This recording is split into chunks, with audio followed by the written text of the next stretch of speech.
Hi అండి, ఎలా ఉన్నారు అందరూ? నేను మీ శ్రీలతను.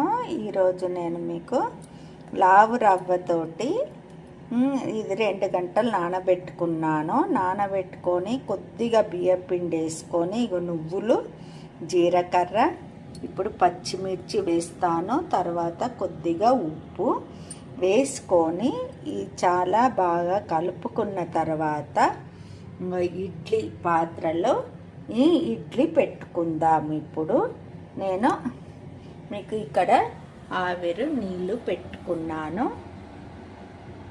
ఉప్పు చిన్న స్పూన్ తోటి 2 స్పూన్లు వేసాను.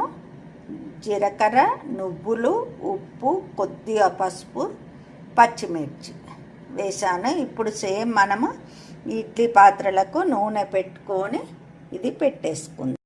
ఇడ్లీలు చాలా బాగా అవుతున్నాయి, మంచిగా లేస్తున్నాయి. చూడండి, ఇది వెనుక భాగము, ఇది ముందర భాగము ఇలా ఉంటుంది, వెనుక భాగము ఇలా అవుతుంది. మనము దొడ్డు రవ్వను మిక్సీ పట్టుకుంటే మొత్తం కూడా ఒక తీరు అవుతాయి. ఫస్ట్ టైం కాబట్టి నేను ఇప్పుడు కానీ లేవడం మాత్రం చాలా బాగా లేస్తున్నాయి. మంచి ఇది ఉంటుంది, ట్రై చేయండి. టమాటా చట్నీతోటి పెట్టుకొని తింటే చాలా బాగుంటుంది. ఇడ్లీలో టమాటా తొక్కు, ఇందులో క్యారెట్ తురిమి వేసుకోవచ్చు, ఉల్లిగడ్డలు వేసుకోవచ్చు.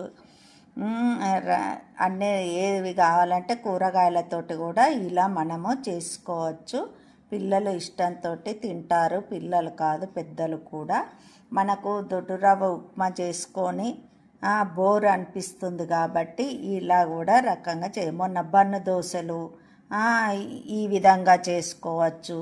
బోండాలు ఏవి కావాలంటే కూడా అలా చేసుకోవచ్చు, రకరకాలుగా చేసుకోవచ్చు.